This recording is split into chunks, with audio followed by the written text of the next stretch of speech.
Webinar de hoy.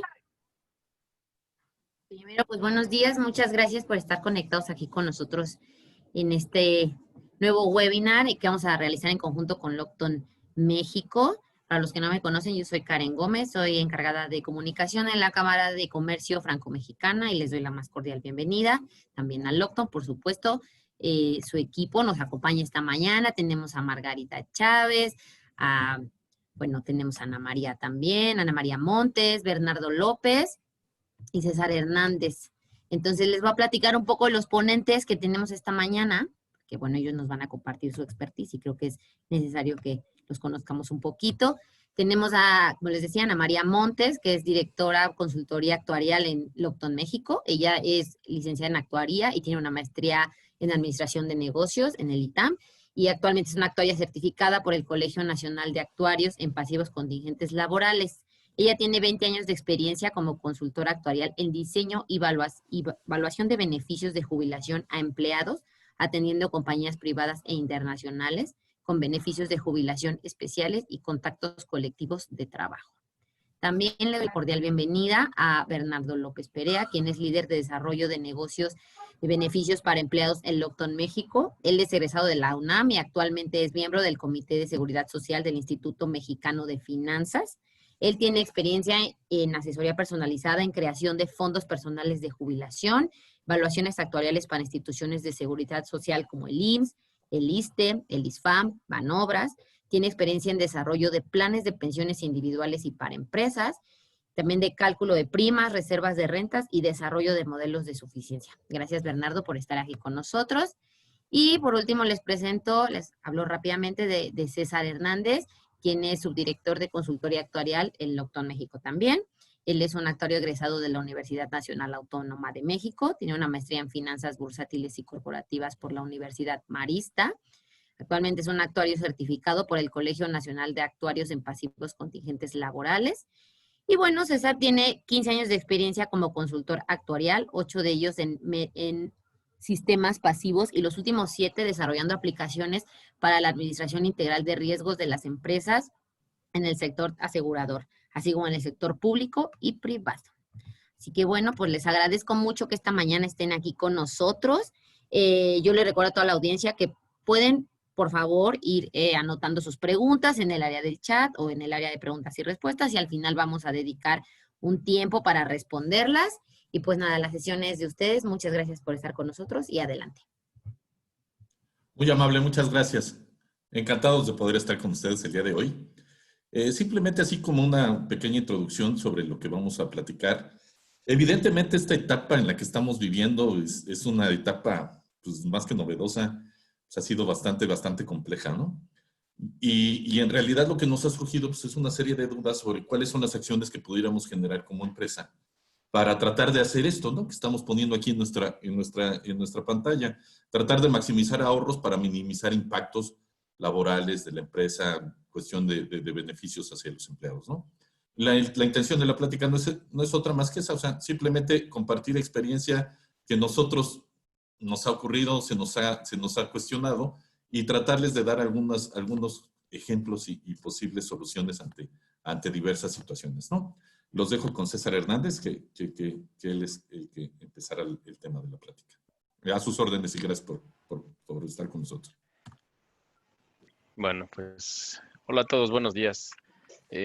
Como bien comenta Bernie, pues el objetivo, preparamos este material con la finalidad pues de generar ideas. De hecho, la forma en la que lo preparamos fue así. Internamente pusimos a trabajar, nos pusimos a trabajar para hacernos de una lluvia de ideas, de cuestiones que las empresas podrían adoptar con la finalidad de poder optimizar los recursos en las áreas de capital humano y, bueno, pasivos laborales, pero también relacionándolos con el flujo de efectivo, con el gasto y con el impacto en la gente, ¿no? Bajo un nivel integral. Entonces, ese es el objetivo de la presentación y ustedes van a poder ver del lado izquierdo las soluciones o algunas propuestas que hicimos y del lado derecho de su pantalla el impacto que tendría en cada uno de estos puntos, ya sea en flujo de efectivo en gasto o un impacto directo en capital humano. Entonces, adelante, Bernie, por favor. Y bueno, digo, finalmente estamos a 6 meses de que empezamos el confinamiento, ¿no? Estamos más o menos a 3 meses de que se empezó bueno, que se hizo la apertura a un cierto sector de comercio e industria. Todavía hay otros sectores que siguen con varias restricciones. Entonces, pues lo que vemos aquí, evidentemente ya quedó claro que COVID-19 no fue un evento de emergencia, ¿no? Es una disrupción de mediano plazo, y la duración de esta pues va a depender de la vacuna y bueno, de cómo sigamos manejando esto, ¿no? Entonces, ante una situación adversa, pues lo que pueden hacer las empresas y lo que han estado haciendo, lo que hemos podido observar de algunas más otras prácticas de mercado, pues es evidentemente la reducción de costos. Han habido diferimiento de inversiones o de inversiones que representaban un capital importante para las empresas y también para los individuos, y pues muchos de ellos han decidido diferir estas decisiones. Pues el flujo de efectivo y la cobranza es vital en estos tiempos, ¿no? También, pues evidentemente los planes estratégicos que se tenían para el 2020, ¿no? Pues evidentemente ya quedaron en el olvido, ¿no? Nadie nos imaginábamos el impacto tan relevante que iba a tener esta pandemia en nuestras vidas. Y pues es obvio y necesario que tenemos que replantear el plan estratégico, ¿no? Lo que les decía, la mejora de la cobranza, el acceso a préstamos y bueno, pues también en otros casos la alta dirección o los socios pues han tenido que participar para poder sobrellevar este evento con inyección de capital. Y también no hay que olvidar que en estos tiempos, pues así como han habido sectores muy, muy golpeados, muy impactados, pues también hay sectores que están presentando un crecimiento, ¿no? Tecnología, salud, pues, etcétera. Todos ellos, todas estas empresas, pues también deben de estar preparados para poder responder a requerimientos como el incremento de personal, nuevas formas de venta y de comercialización, etcétera, ¿no? Entonces, si bien lo que hemos preparado para ustedes está en función de los primeros puntos que veían, pues también una empresa en crecimiento puede hacer uso de todas estas ideas que presentamos hoy a ustedes. Por favor.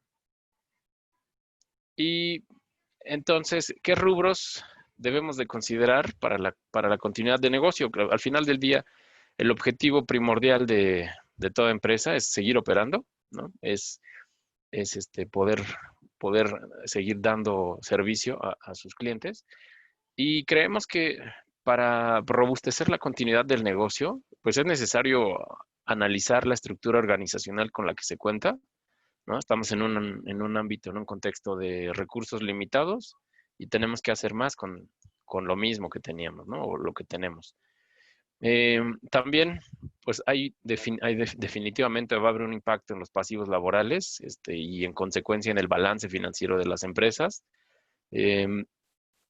COVID-19 lo que ha hecho es que ha acelerado pues los modelos de compensación dentro de las empresas. Y bueno, pues también hoy más que nunca es muy importante hacer un mapeo de la experiencia laboral con la que cuentan las empresas, con la que contamos cada uno de nosotros, ¿no? Y lo que cuentan las empresas en las que trabajamos. Y bueno, ahora sí, Anita, que es nuestra experta en esta parte de estructura organizacional y compensaciones, por favor.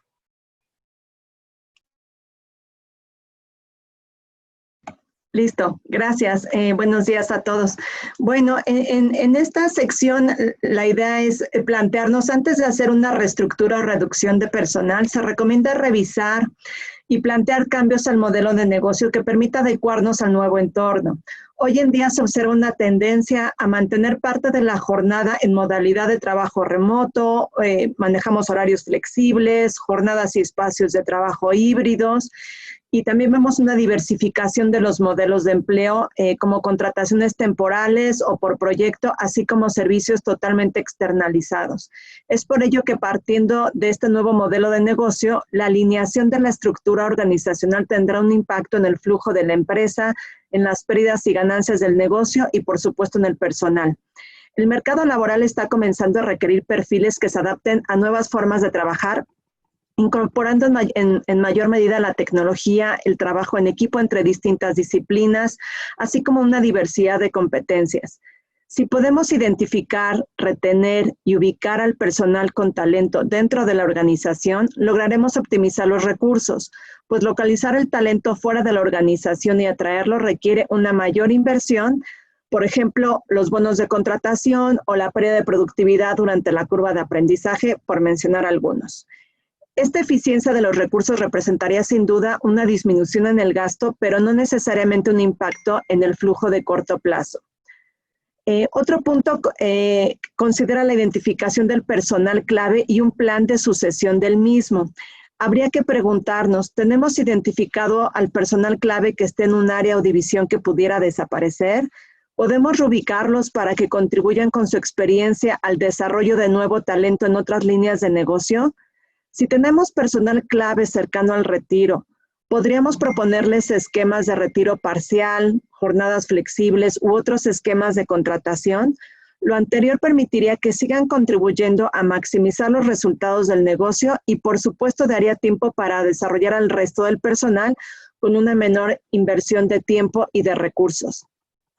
En temas de capacitación, si bien el 70% de la capacitación se da mediante el desarrollo de las tareas y proyectos del día a día, un 10% a través del coaching y mentoring que se puede aprovechar a través del talento interno, se podría quizás pensar en eliminar el restante 20% que se refiere a la capacitación externa para generar ahorros. Sin embargo, lo que se sugiere en este rubro es ser más concienzudo en la selección de talleres y cursos en manejo de tecnología, competencias o algún otro tema especializado, así como en la selección de los colaboradores que participarán en dicha capacitación. Se sugiere enviar solo a determinados empleados a la capacitación externa para que estos a su vez se encarguen de compartir la información y darle un uso práctico dentro de la organización. Esto permite ser más eficientes en el flujo, invirtiendo solo lo necesario para el desarrollo del personal y contribuyendo además a la motivación e integración de los equipos de trabajo. Y con esto también se pueden lograr eficiencias en los procesos y en la reducción de costos. Por último, consideramos sobre este tema que el brindar asesoría al colaborador en temas de su bienestar físico, financiero y emocional beneficia en forma directa al personal y aunque no impacta de forma directa en el flujo o en el gasto de la organización, sí impacta en el compromiso que tienen los empleados hacia la organización, por lo que consideramos es importante también contemplarlos, ¿no? Si nos pasamos al... César, ¿te dejo? Gracias. Muchas de estas opciones o acciones que ven aquí están relacionadas con lo que acaba de decir esta Ana. Y comencemos con aquellas empresas que tienen planes de jubilación, específicamente de planes de contribución definida, que es la tendencia que se ha dado en planes de pensiones en los últimos quizá 10 años, ¿no? Y lo que creemos es que hay una oportunidad muy grande para las empresas al revisar el fondo de excedentes.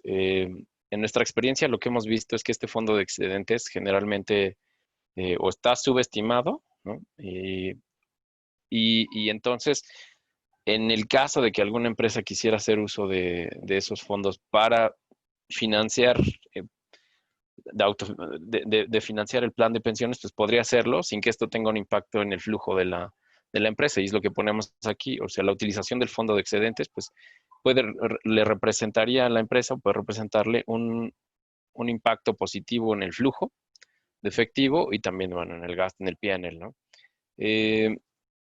La siguiente va de la mano con el fondo de excedentes y es lo que les platicábamos. O sea, nosotros al hacer auditorías de estos saldos de rotación o saldo de bajas, fondo de excedentes, vemos que muchas veces la comunicación entre el que administra los recursos, sea una casa de bolsa, un fideicomiso, etcétera, y el área de capital humano, no forzosamente se da de manera inmediata.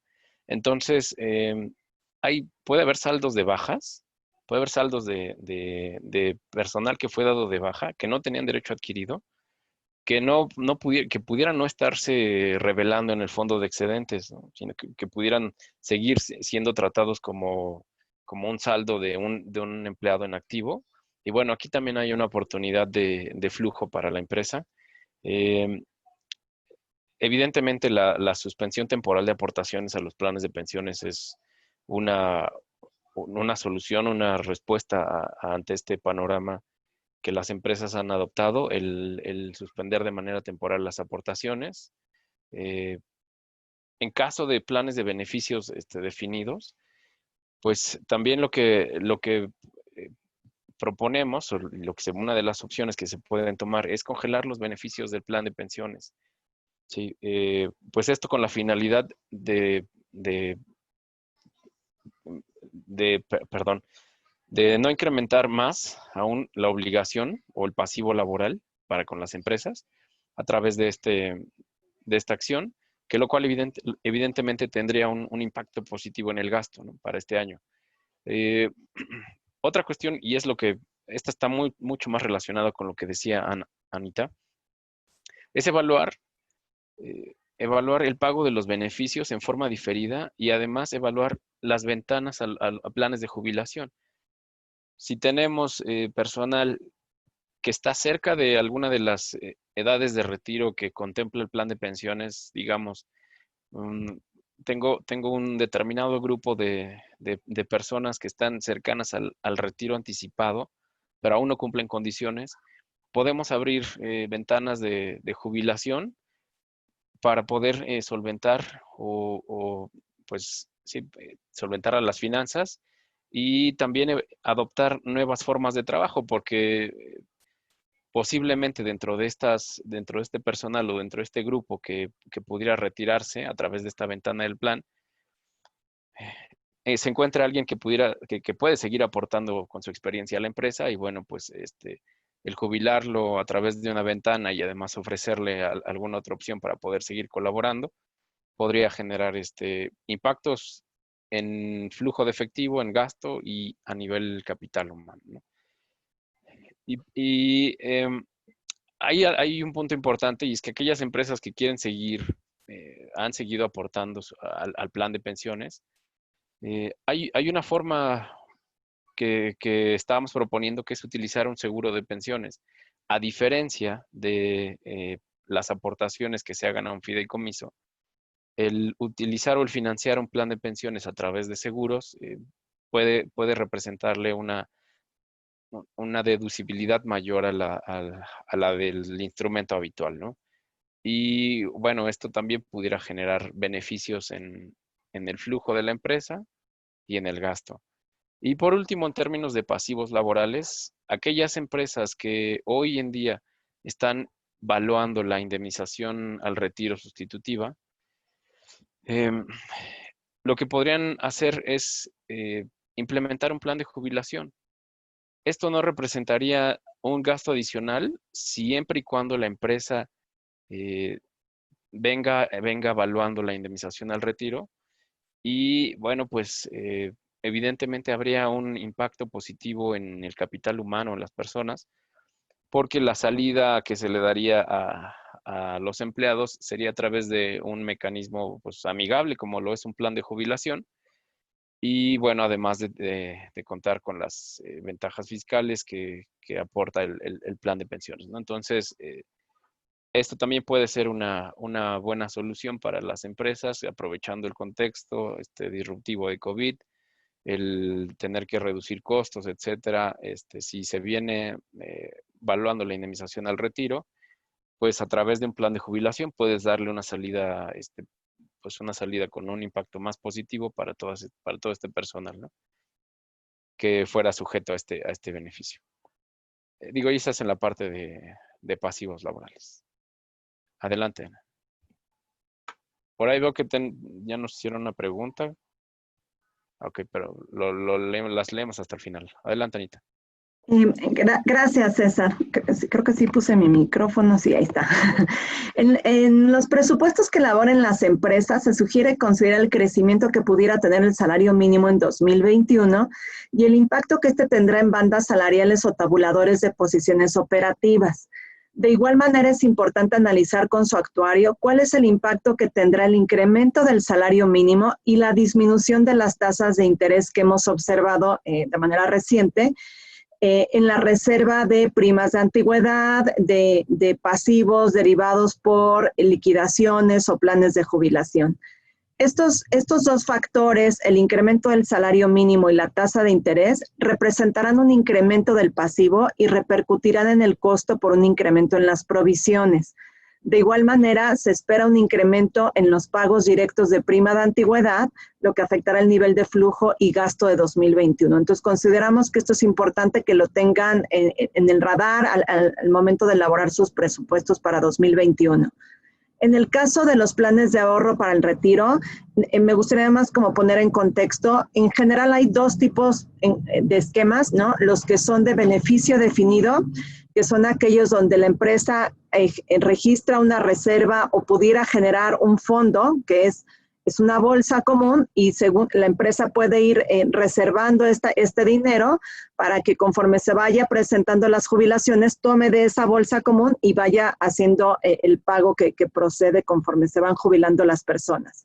El otro tipo de esquemas que se llama de contribución definida son aquellos donde se abren cuentas individuales, normalmente en alguna cuenta con alguna casa de bolsa, con un fiduciario, ¿no? Y empresa y empleado vamos haciendo aportaciones y el monto que se acumule a lo largo del tiempo, ¿no? Por aportaciones empresa, empleado e intereses, eso es lo que será el beneficio que reciba el empleado al jubilarse, ¿no? Entonces, dado ese contexto, en el caso de los planes de ahorro para el retiro que consideran cuentas individuales, es decir, los planes de contribución definida, las empresas suelen permitir a los empleados definir su nivel de ahorro una vez al año. Se recomienda permitir un nuevo periodo de selección para que los empleados puedan disminuir si lo requieren sus aportaciones al plan de retiro y que cuenten con mayor flujo en estos meses. Si las aportaciones de los empleados estaban sujetos a una iguala, a un match por parte de la compañía, esto también representará una disminución en las aportaciones de la empresa, reduciendo flujo y gasto. Otra alternativa que planteamos es permitir a los empleados solicitar anticipos o préstamos al fondo de ahorro o a la caja de ahorro, si es que anteriormente no se permitía, porque así estaban las reglas, o si todavía no se llega a la fecha que determinaron internamente para solicitarlos, tomando en consideración, por supuesto, las limitantes que nos establezca la ley del impuesto sobre la renta. Esto no tiene una afectación para la empresa, pero sí beneficia a los colaboradores anticipando los tiempos para solicitar anticipos o préstamos. Otro punto es que puede haber colaboradores que estén requiriendo algún crédito para enfrentar sus gastos y la caja de ahorro puede ser un instrumento que le permita a los colaboradores obtenerlo con menores tasas de interés y al mismo tiempo para los empleados que están generando excedentes, porque a lo mejor no están gastando como gastaban antes de la cuarentena, la caja de ahorro sería un buen instrumento de inversión. Sería como un crowdfunding mucho más regulado y seguro. En los beneficios asegurados se pueden evaluar y negociar pagos fraccionados en lugar de pagarlo en una sola exhibición o negociar prórrogas más largas, lo que permite optimizar el flujo para la empresa en el corto plazo. Otra alternativa para los beneficios asegurados consiste en anticipar el proceso de renovación cuando la siniestralidad lo permita. Si debido a la cuarentena se reporta una siniestralidad menor a la esperada porque los asegurados han diferido la atención médica no urgente, se podría aprovechar lo anterior para renovar de forma anticipada los beneficios asegurados y obtener así una tarifa más competitiva. Esto beneficiaría el flujo y el gasto en el corto plazo. Otro punto también que planteamos consiste en que la empresa haga al colaborador copartícipe del costo de ciertos planes asegurados con la finalidad de no reducir los beneficios por temas de presupuesto y aprovechar las tarifas que como colectivo se pueden negociar. Esto permitiría a las empresas reducir o controlar los costos y flujos derivados de estos beneficios y que el empleado tenga la oportunidad de mantener estos beneficios si así lo desea.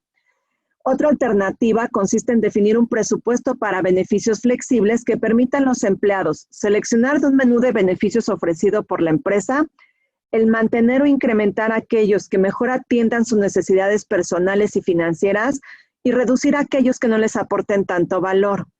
Esto le genera a la empresa ahorros en costos y optimización del flujo al no mantener beneficios que el personal no elige.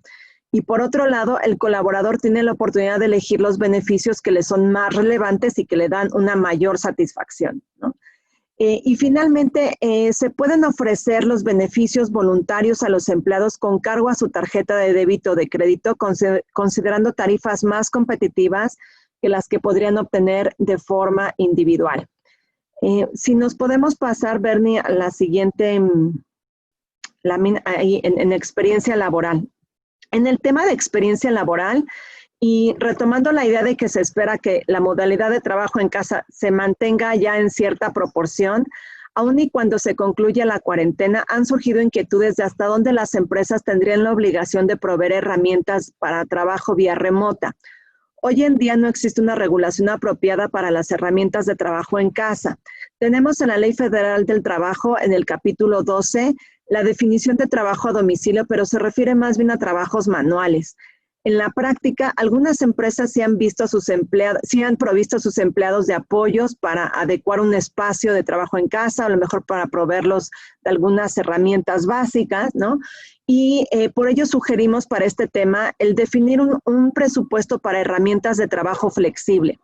A partir de un presupuesto que tuviera la empresa para herramientas antes de la cuarentena o de la pandemia y a partir de la disminución de gastos que se pudieran estar presentando, tales como la reducción del espacio arrendado para oficinas, temas de arrendamiento de autos también que se presentara una reducción de arrendamiento de mobiliario y equipo en general, una disminución en temas de gastos de estacionamiento, asignaciones de gasolina, menor gasto por viáticos, gastos de representación. Seguramente, pues las fiestas de fin de año también se verán quizás canceladas, ¿no? O eventos de marketing que antes se invertían, pues ya no se están llevando a cabo. Entonces, todo esto pudiera estar generando una disminución en el gasto y la idea es aprovechar este presupuesto, ¿no? Y definir un plan de herramientas a seleccionar conforme al rol de cada colaborador dentro de la organización. Esto les va a permitir utilizar herramientas de trabajo que se adapten menor a su circunstancia en el momento y optimizar así su productividad. Esto permitirá hacer una inversión más eficiente de las herramientas de trabajo, ¿no? Dependiendo de lo que el colaborador necesite, ¿no? Aprovechando también una parte de esta eficiencia en el gasto que ya nos está presentando, pero esto nos permite mejorar la experiencia laboral del colaborador, así como el gasto y flujo de la empresa. Nos pasamos, Bernie, a la siguiente lámina. Creo que te dejo aquí, Bernie. Sí, muchas gracias, Anita. Bueno, pues ante este entorno, como ustedes lo saben, pues bueno, ahí viene un elemento adicional, ¿no? Como ustedes saben, el presidente presentó ante la Cámara la posible reforma ante la Ley del Seguro Social, ¿no? No quisimos pasar la oportunidad para darles una idea de cuáles son los cambios que vienen en la ley, porque digo, todo esto pudiera generar una incertidumbre adicional, ¿no? Como ustedes saben, digamos, los cambios principales que vienen en la ley es cambios en las aportaciones patronales como porcentaje del salario. Ustedes saben que estábamos aportando como patrones, o sea, ustedes como patrones, la aportación al seguro de cesantía en edad avanzada es del 3.150%. Lo que se está planteando es un incremento a las aportaciones. Y este incremento en las aportaciones empezaría a aplicarse a partir de 2023. y no será parejo para todos los niveles salariales. Digamos, en los de un salario mínimo, como ustedes saben, el tope mínimo o la aportación mínima que hacemos al Seguro Social es con base a un salario mínimo. Y la aportación de este nivel salarial no se verá afectada.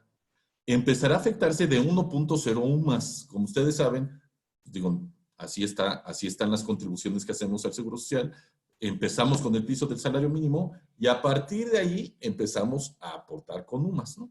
Entonces, aquel que tenga un salario arriba de 1.01 más, el incremento salarial a partir de 2023, el incremento a la aportación, perdón, del seguro de retiro de cesantía en edad avanzada y vejez, empezará a aplicar de esta forma, llegando hasta 2030 con una aportación de 4.2, o sea, es decir, estamos aportando 3.15, estamos subiendo sus aportaciones hasta 1.1.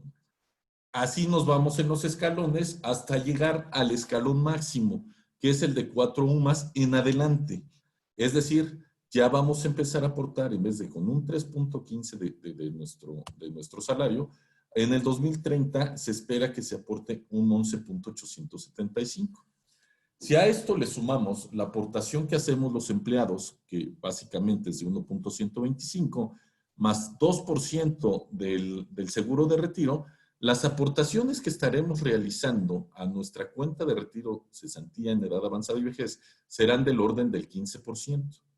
Y al patrón le va a corresponder en el mejor, digamos, como ustedes lo quieran ver, ¿no? Si nos ponemos del lado del empleado, pues en el mejor de los casos, tendremos una aportación del 15%, del cual el patrón nos va a contribuir con el 11.875.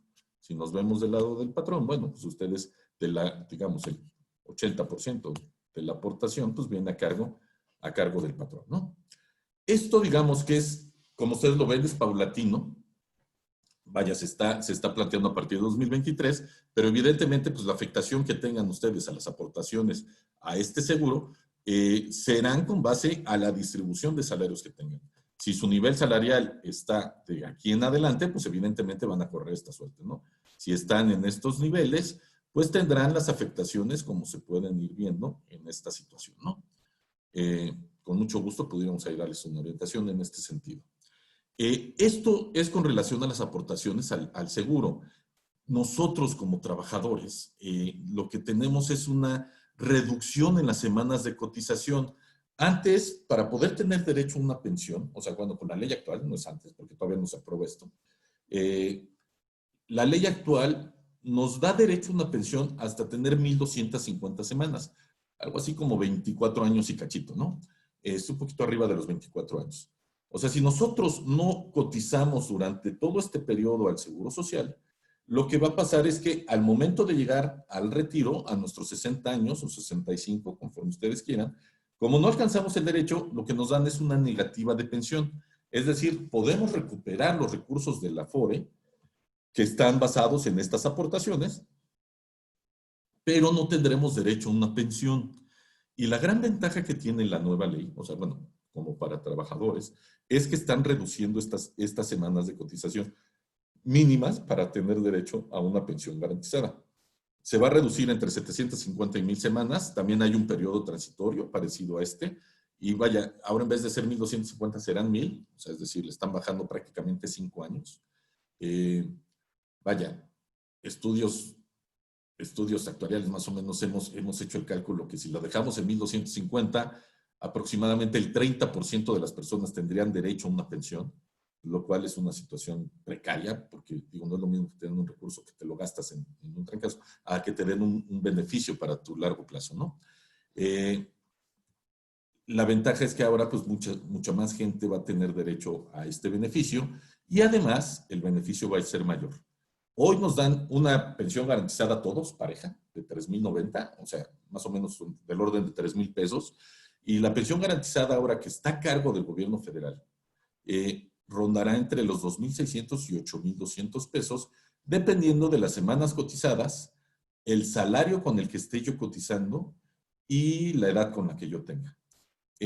También el Estado va a modificar su composición de aportación y hagan de cuenta, yo lo veo como que el Estado se va a encargar de aportar más a estos niveles salariales y de aquí en adelante ya con el 15% lo está dejando, digamos, como que al patrón, ¿no? Al patrón y al mismo trabajador en este sentido. Algo que creo que es muy importante y creo que debemos de tener cuidado en el mensaje que está dando este cambio en la reforma.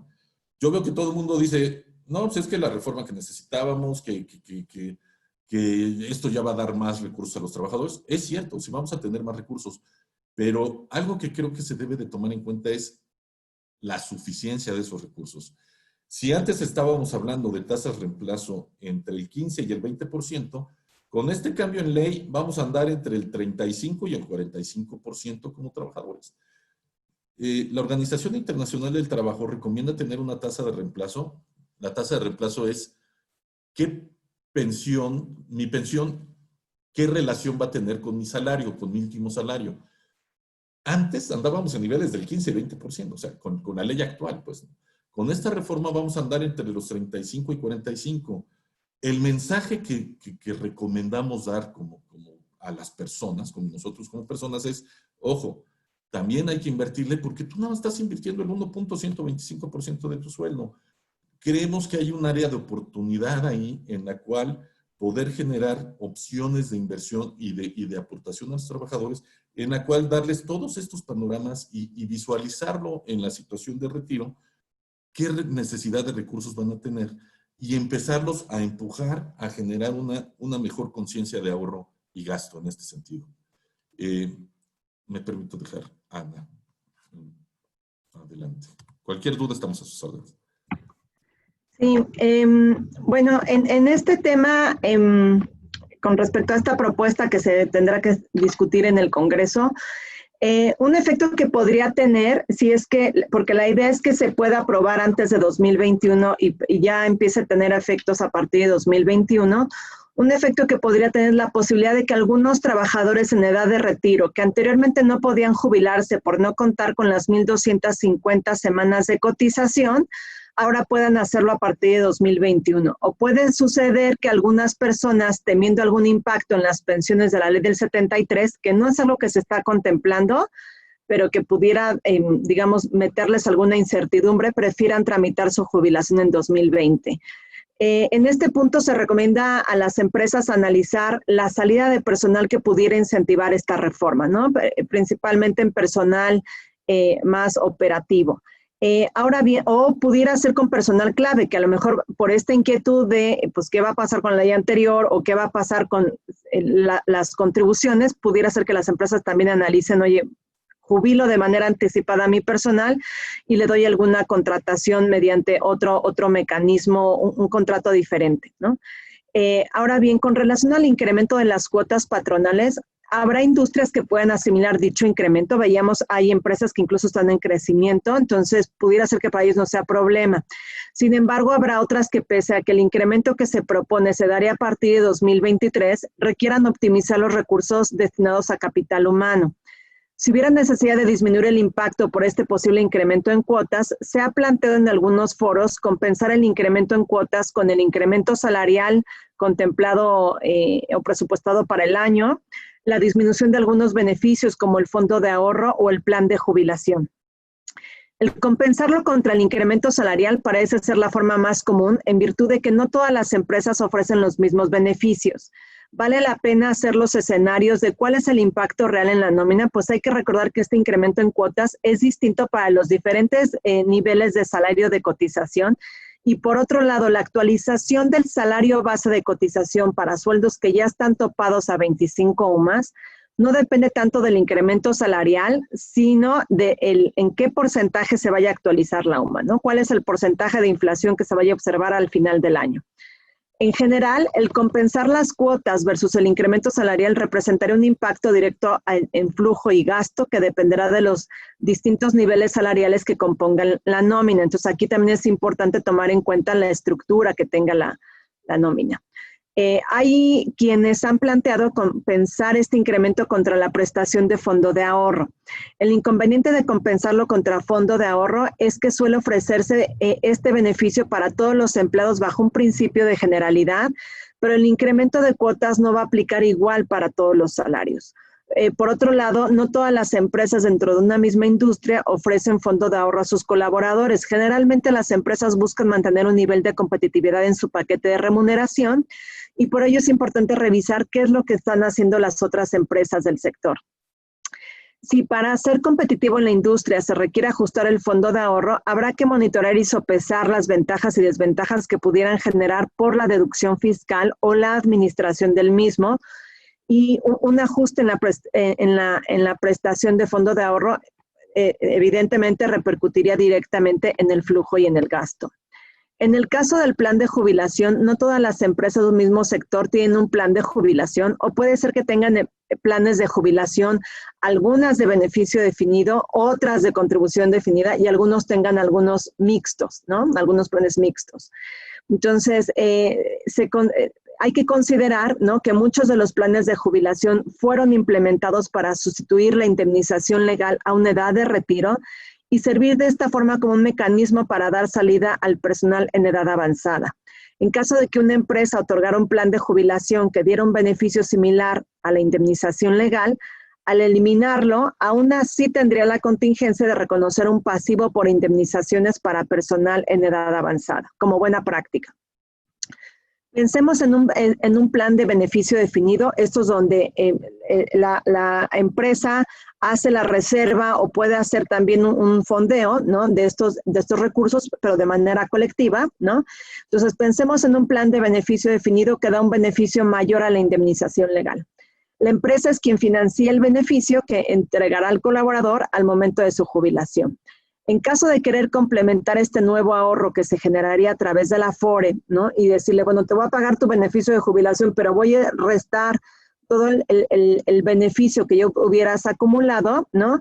Este impacto no lo voy a ver necesariamente en el flujo porque se tiene que dar la jubilación de la persona, ¿no? Entonces, esta reducción del beneficio de jubilación que pudiéramos hacer tomando en cuenta la nueva inversión que se hará en la Afore, ¿no?, pues no lo voy a ver hasta que la persona se jubile, y entonces sí me generaría una reducción en el gasto, pero no me ayudaría en el flujo, ¿no? Entonces, pues este es también un tema que habrá que evaluar si es que lo estaban analizando compensar contra el plan de jubilación de beneficio definido. En el caso del plan de jubilación de contribución definida, que es donde tenemos cuentas individuales y empresa y empleado vamos aportando a estas cuentas, sí podría verse un impacto en flujo y en resultados de manera inmediata, solo que también hay que evaluar que el impacto no sería el mismo, dependiendo del tipo de contribuciones del plan. Por ejemplo, hay planes de contribución definida donde la empresa aporta solo si el empleado aporta al plan. Hacemos una aportación match, ¿no? Si tenemos que solo un grupo de empleados reducido ahorra, la empresa solo contribuye por estos empleados y el ahorro que se podría obtener de disminuir la aportación de la empresa en este plan privado pudiera no compensar el incremento en las cuotas de la seguridad social. Sería más sencillo y directo el compensar el impacto del incremento en cuotas si la empresa realiza aportaciones al plan de retiro que no dependan del ahorro personal. Aunque comentábamos anteriormente, habrá que ver si la industria lo impacta de igual manera, ¿no? Entonces, pues finalmente aquí llegamos al término de la presentación. Estos son algunos puntos, inquietudes que hemos estado observando, ¿no? Y que ahora sí que queríamos compartir con ustedes, ¿no? Te dejo, Bernie, para esta parte. Sí, muchas gracias, Ana.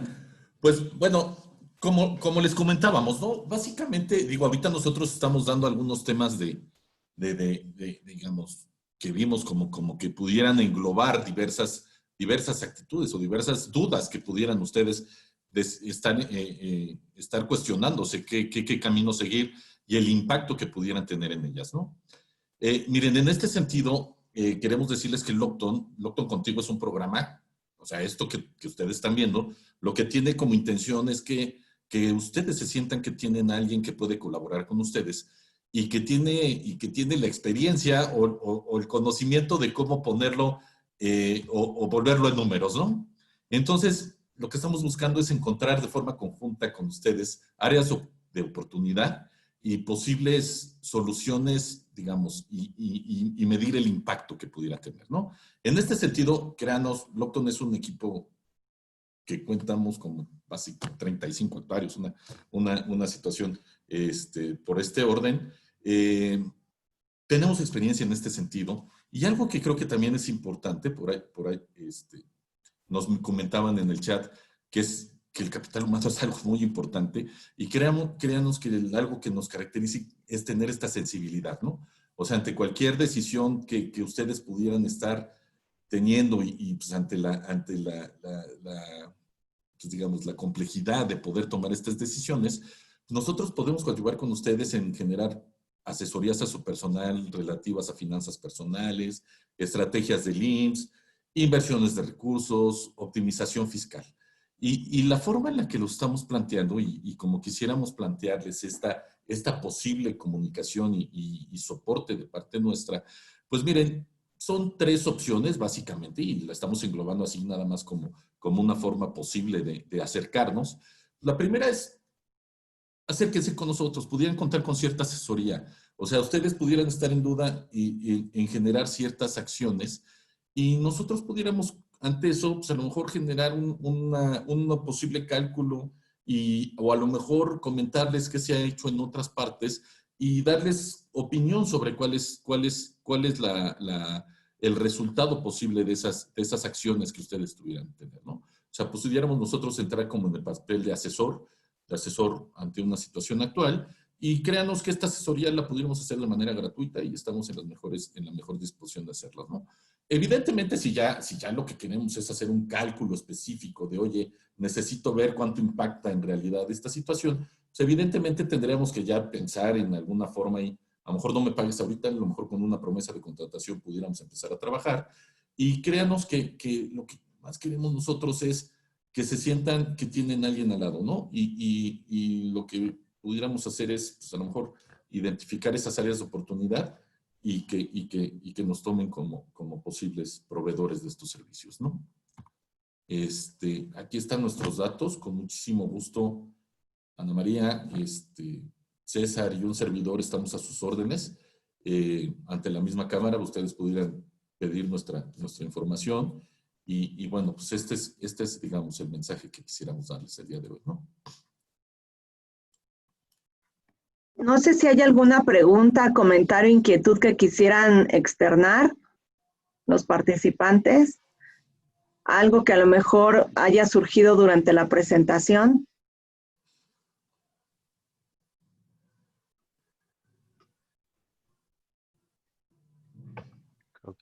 Creo que, digo, porque aquí en el chat, Rob puso comentarios muy interesantes, ¿no? Pero no sé si los demás participantes tengan alguna pregunta, algún comentario. De cualquier manera están ahí nuestros datos. Y creo que no hay preguntas por el momento, como dice, más bien hay comentarios, bastantes aquí por parte de Rob.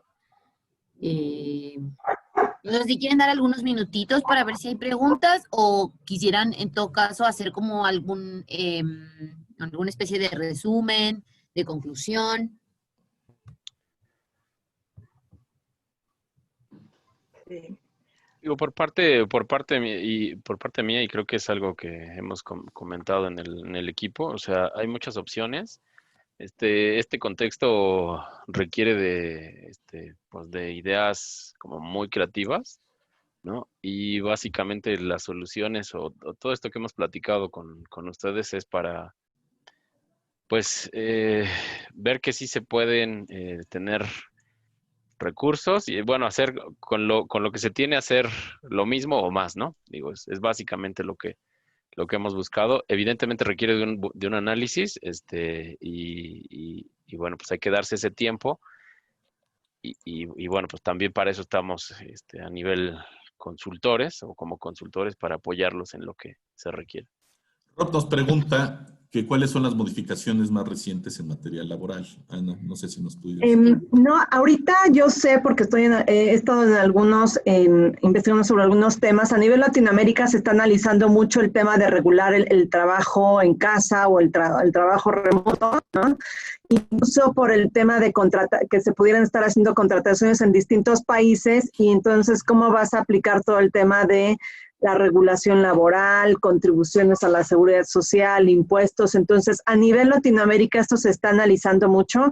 Entiendo que en México también es una inquietud que se tiene, pero no lo he visto tan activo como en temas de en Colombia, por ejemplo, que viene trabajando mucho, Argentina, ¿no? Brasil. Y creo que lo más inmediato que vemos en materia laboral sería esta reforma que vemos de la Ley del Seguro Social de 1997. Creo que esto es lo que tenemos como más cercano y con mayor certeza de que vaya a ser aprobado por el Congreso. Pudiera ser que les hagan algunos cambios menores en esta discusión que tengan, pero creo que ya serían cuestiones menores, ¿no? Pero creo que son lo que estamos viendo más bien en materia laboral. La necesidad sí se está planteando regular todo el trabajo en casa, pero hoy no se ha hecho. Más bien ha sido la buena disposición que han tenido muchas empresas para proveer de herramientas o de dar algún apoyo para la adquisición de herramientas de trabajo en casa a los colaboradores, ¿no? Y creo que en este sentido va a ir la práctica avanzando de manera más rápida que lo que ahorita va el tema de la regulación. Yo me permitiría, Anita, nada más, digo, y cito ahorita una idea adicional. Evidentemente, el cambio en el salario mínimo es algo que ha sido bastante, digamos, el tema de tratar de emparejar ciertos salarios, digamos, conforme un poquito más a la región. Evidentemente, el emparejarlos va a ser muy complicado, pero cuando menos los pisos están subiendo, ¿no?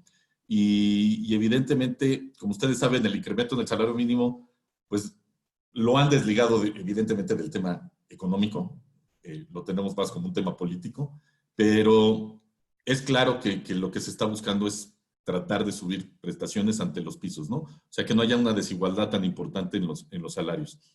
Yo creo que es una situación, no sé si tú quieres agregar algo ahí, Ana, que pudiera estar en el radar, ¿no? O sea, son de las principales, digamos, prestaciones laborales que han tenido una modificación importante, ¿no? Comenta Rob más bien en el tema de todo lo que se derive del Tratado de Libre Comercio. Aquí lo que yo entiendo que está pegando fuerte, ¿no? Son los temas de todo lo que es el tema de los sindicatos, ¿no? Cómo se están definiendo. Veíamos incluso que la forma como los empleados tienen que elegir el tema de su participación o no, o su afiliación o no a cierto sindicato, también está teniendo un impacto, y más por el tema de cómo sustentar que realmente son elecciones libres, ¿no? Y dado que ahorita está muy complicado el tema de que se congreguen grandes poblaciones para poder hacer este tipo de elecciones, ¿no? Entonces, sé que en el tema del Tratado de Libre Comercio, lo que ahorita está, digamos, afectando más el esquema laboral es el tema de la afiliación a los sindicatos y cómo se está regulando para que sea más transparente, ¿no? Y realmente sea algo que el trabajador está eligiendo, ¿no? Entonces, pero los avances, lo que entiendo es que se están dando paso a paso, ¿no? Y se tendrán que ir afinando conforme se vayan presentando los casos, ¿no? Porque entiendo que, pues, hay ciertas, con esto de la pandemia y la cuarentena, tendrán que adaptarse cosas que ya se venían trabajando antes de la pandemia, de la cuarentena. Se habían pensado cosas que pudieran ser fáciles de llevar a cabo, como es pues vamos, hacemos elecciones, nos juntamos todos, pero hoy, derivado de la cuarentena o de la limitante de la sana distancia, pues tendremos que ir haciendo adecuaciones a esas prácticas que se veían muy claras al haberlas definido en papel, ¿no? Y más allá de eso, Rob, yo digo, perdón, creo que es una oportunidad, y disculpen que me tarde un poquito, pero este momento ha sido una situación de disrupción, porque en realidad lo que estamos viendo es que podemos provocar un cambio, es un área de oportunidad para provocar un cambio en la conformación de prestaciones, ¿no? Porque si bien el corto plazo es algo muy importante, creemos que hay una oportunidad para que el trabajador y nosotros mismos como personas empecemos a buscar soluciones de posibles contingencias, ¿no? Tener ahorros para contingencias. Y si podemos transmitir este tipo de situaciones, pues evidentemente esta vivencia nos ha puesto más a flor de piel la necesidad que tenemos para empezar a generar ahorros no solamente para el día a día, sino para el largo plazo, ¿no? Creemos que ahí hay una oportunidad para que en materia laboral el trabajador se sienta más compenetrado y más apapachado por su empresa, ¿no?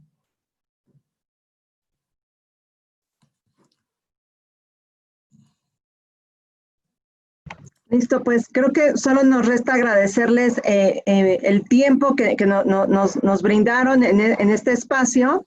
Queremos también agradecerle a la Cámara por habernos facilitado esta conversación, esta sesión con todos ustedes. Y pues nos reiteramos a sus órdenes, están aquí nuestros datos de contacto por si hubiera surgido algo que después oye, no me acuerdo de preguntar esto o lo otro, ahí están nuestros datos de contacto y con todo gusto podemos contactarlos para hacer cualquier aclaración que ustedes requieran, ¿no? Y por supuesto, gracias, Ana María. Ponemos a sus órdenes, ¿no? Todos nuestros servicios. Gracias al equipo de Lockton. Y sí, claro, ahí están los datos. Y de todos modos, recuerden que esta grabación va a quedar arriba en nuestro sitio Francia México, al igual que la presentación, todos los datos de contacto, para que en un futuro pues puedan trabajar de la mano de Lockton.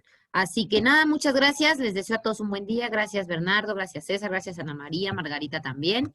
Y nos vemos en el siguiente webinar. Cuídense mucho. Hasta luego, gracias a todos. Hasta luego. Buen día. Buen día, chao.